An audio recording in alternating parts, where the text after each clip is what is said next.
Hello student. तो आज की रिएक्शन आपके सामने है Curtius reaction. This is also called Curtius rearrangement. और आपको देखा जाए जो रीअरेंजमेंट होता है this is the analogous to the Wolff rearrangement. मतलब बेसिकली सेम है। ओल्फ रीअरेंजमेंट आपने देखा कार्बन होता है, in the place of carbon यहाँ क्या होगा, नाइट्रोजन होगा। तो आप बहुत आसानी से इस रिएक्शन को देखिए। पहला नंबर रिएक्शन है क्या, कर्टियस रीअरेंजमेंट। तो पहला नंबर आपके पास मान लीजिए कोई एसिड का क्लोराइड है। अब एसिड का क्लोराइड आप एसिड से बहुत आसानी से बना सकते हो। आप कोई एसिड ले लेते हैं, मान लीजिए आपके पास ये कोई कार्बोक्सिलिक एसिड है CO और OH है, यहाँ SOCl2 से भी रिएक्शन करा दो तो भी बन जाएगा ये। यानी you have the so many method. तो आपने देखा आपके पास एसिड क्लोराइड है, इसमें रिएक्शन कराया जाता है NaN3। This is known as sodium azide. Sodium azide. अब सोचो अगर इससे रिएक्शन होगा तो आप पहले नंबर इसका आप स्ट्रक्चर बना लो। स्ट्रक्चर आप बनाएंगे तो नाइट्रोजन, सिंगल बॉन्ड नाइट्रोजन, आपने यहाँ ट्रिपल बॉन्ड नाइट्रोजन कर दिया। अब ये 4 बॉन्ड बना लिया, this is the positive charge. और नाइट्रोजन क्या होता है, 3 बॉन्ड के साथ 1 लोन पेयर। कितने लोन पेयर आपको दिखाई दे रहा है, एक सोडियम लगा हुआ है। चलो हम सोडियम के बारे में बात कर लेते हैं, पॉजिटिव, और ये एक नेगेटिव सेटिस्फाइड हो गया। अब इसके पास अभी लोन पेयर भी है, आप ध्यान रखना। तो हमारे पास ये स्पीसीज है और 1 बॉन्ड हुआ, 2 बॉन्ड हुआ और ये लोन पेयर 3 बार। यानी कहने का मतलब इसके पास दो निगेटिव चार्ज होंगे। अभी आप देखिएगा कैसे इस स्पीसीज को इसको बनाएंगे आप। तो आपने देखा इस तरीके से ये इसके ऊपर अटैक करेगा, आपको पहले पता है, और Cl बाहर जाएगा। अब आपके पास जो स्पीसीज आई वो आई RC डबल बॉन्ड O और यहाँ N आया बच्चों, और यहाँ आया N ट्रिपल बॉन्ड N, और यहाँ लगा positive charge. No, positive charge कहां आएगा, इसके पास पॉजिटिव चार्ज आया और नाइट्रोजन 3 बॉन्ड के साथ 1 लोन पेयर। इसका मतलब 1 नेगेटिव चार्ज अभी इसके पास है। हाँ, आपको ये सामने दिखाई दे रहा है। तो इस तरीके से हम सोडियम अजाइड से रिएक्शन करने के बाद ये स्पीसीज बना लेते हैं। अब यही स्पीसीज क्या करेगा, यहाँ रीअरेंजमेंट होता है जिसको हम वुल्फ रीअरेंजमेंट करते हैं। बच्चों बहुत ध्यान से देखिए, बहुत सारे टीचर्स आपको बताएंगे और बहुत सारे बुक में लिखा होगा कि ये रीअरेंजमेंट 2 तरीके का होता है। एक तो बहुत सारे लोग ऐसे बताते हैं कि ये ब्रेकडाउन हो जाता है, उसके बाद ये इसके ऊपर अटैक करता है। बच्चों अगर ये ब्रेकडाउन हो जाएगा, जो स्पीसीज बनेगी उसका नाम होगा नाइट्रीन। आप देखिए ये नाइट्रीन बनेगा, जबकि आपको पता होना चाहिए कि इस रिएक्शन में नाइट्रीन बनती है, इसका कोई प्रूफ नहीं है कि नहीं? नहीं बनती है, इसका प्रूफ है। बात सोच से समझ रहे हैं? तो यहां आप नाइट्रीन नहीं बनाएंगे, पूरी तरीके से कंसर्टेड मैकेनिज्म है, लाइक अ ओल्फ रीअरेंजमेंट। तो क्या होता है बच्चों, देखो ये इलेक्ट्रॉन को खींच रहा है, नाइट्रोजन गैस बाहर निकलेगी। शिफ्टिंग देखिए, R अपना इलेक्ट्रॉन लेकर के इनके पास जाएगा, आपने देखा इस तरीके से, और ये निकल गया। अब मामला देखिए बराबर क्या कहां हुआ, पॉजिटिव चार्ज कहां आया, आप ध्यान से देखिए। R अपना इलेक्ट्रॉन लेकर किसके पास जाता है, जो इलेक्ट्रॉन इसको देता है ये लेके निकल जाता है, इनका मैटर हो जाता है बराबर। पॉजिटिव चार्ज यहां आता है, और जैसे पॉजिटिव चार्ज आएगा इसका नेगेटिव चार्ज इलेक्ट्रॉन किसको देगा, इसको देगा। अब आपके पास जो स्पीसीज आई बच्चों, आप देखिए आपके पास क्या है, C डबल बॉन्ड O आया। अब आप देखिए डबल बॉन्ड N आया, और N पे क्या आ गया, ये R आ गया। आप इसको सीधा करके लिख दीजिए, तो RN double bond C double bond O, इसको हम किस नाम से बोलेंगे बच्चों, एल्काइल आइसोसाइनेट। ये बहुत फेमस स्पीसीज है, आप समझने की कोशिश करो। ये यूनियन कार्बाइड आपने देखा होगा, भोपाल जो ट्रेजेडी गैस के नाम से बहुत फेमस है। जब जेईई मेंस पहली बार हुआ था फर्स्ट टाइम, तो इसमें भी क्वेश्चन आया हुआ था कि भोपाल ट्रेजेडी जो गैस थी, गैस का नाम बताओ क्या है। तो आप सोचो इन द प्लेस ऑफ R अगर आप यहाँ मिथाइल लिख देते हो तो ये species N double bond C double bond हो जाएगा, और इसका नाम हो जाएगा बच्चों मेथाइल आइसोसाइनेट। तो आपने देखा जो भोपाल में इसी को शॉर्टकट में MIC करके बोलते हैं, तो दिस इज मेथाइल आइसोसाइनेट। यही यूनियन कार्बाइड का जो फर्टिलाइजर फैक्ट्री थी भोपाल में, वहां से ये गैस रिलीज हुई थी, जिससे बहुत लोग मरे थे।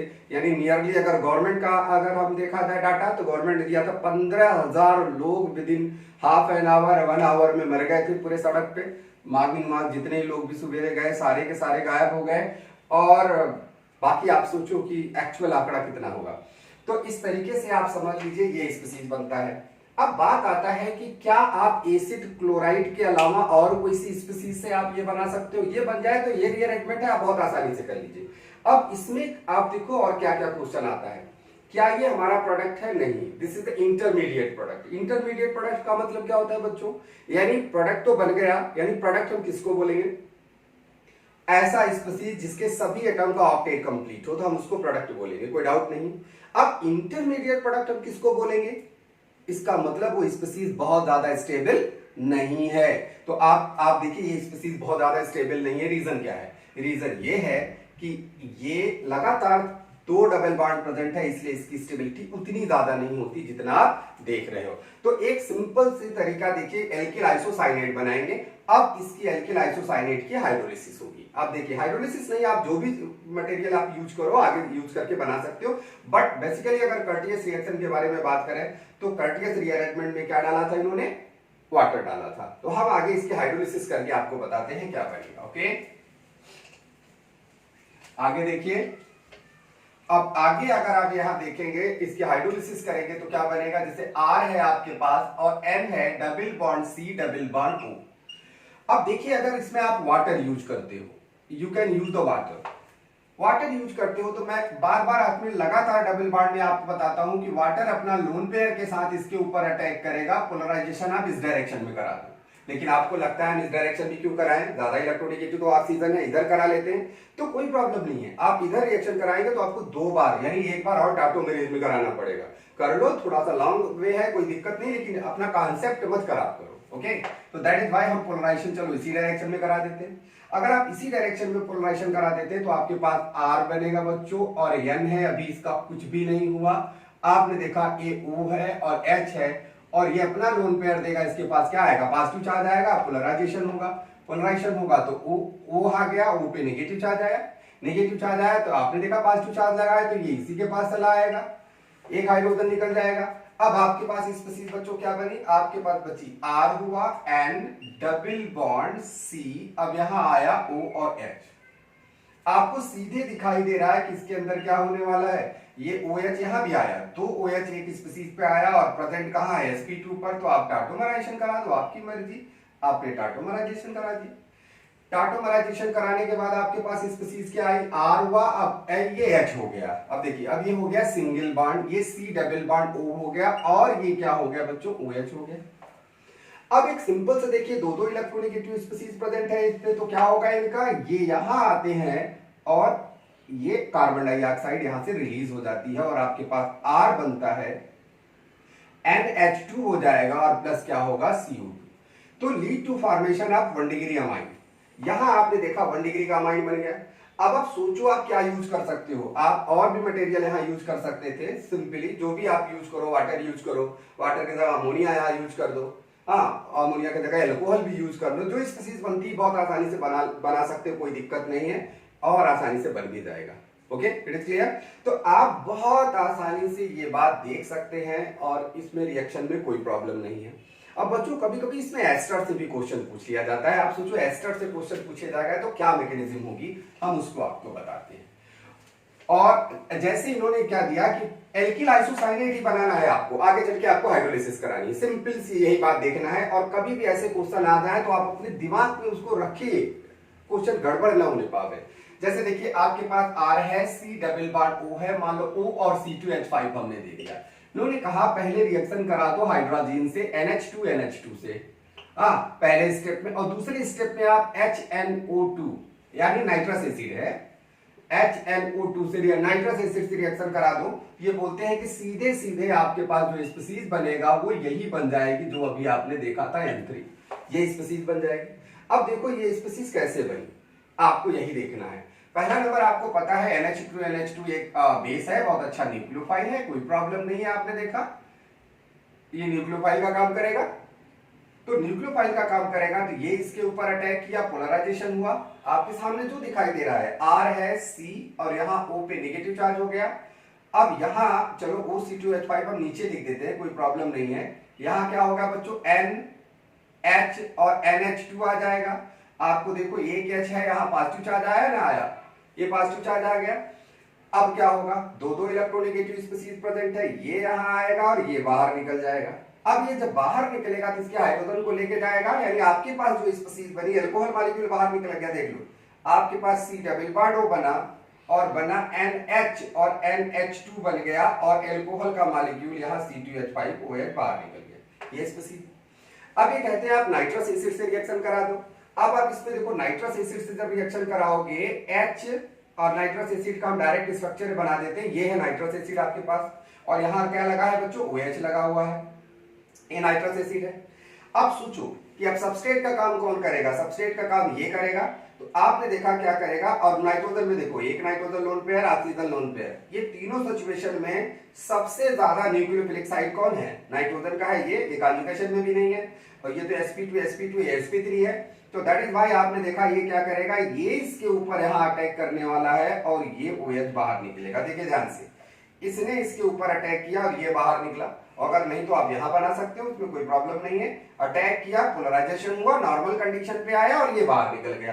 तो आपने देखा आपके पास स्पीसीज आई क्या, आपके पास ये स्पीसीज आई RC डबल बॉन्ड O, आपने देखा ये, और आपके पास आया NH, ये भी आपने देखा।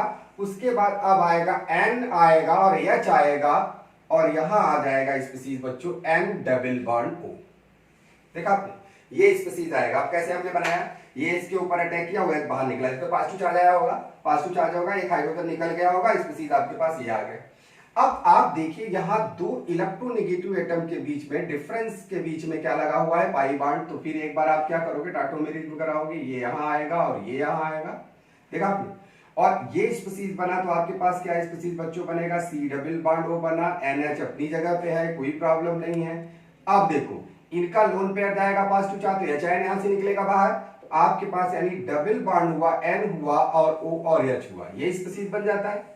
अब ये स्पीसीज बनेगा तो देखिए अब क्या होने वाला है यहाँ, अब ये लोन पेयर यहां जाता है और वाटर मॉलिक्यूल बाहर निकलता है और आपके पास species C double bond O आएगा और NH आ गया और N आ गया, ट्रिपल बॉन्ड N यहां आ गया पॉजिटिव चार्ज। अब बच्चों देखो कि ये जो हमारा स्पीसीज है हाइड्रोजन, ये हाइड्रोजन बहुत एसिडिक होगा क्योंकि -I ग्रुप लगा है और -R यहां से लगा हुआ है और वेरी स्ट्रॉन्ग -I का ग्रुप यहां लगा हुआ है।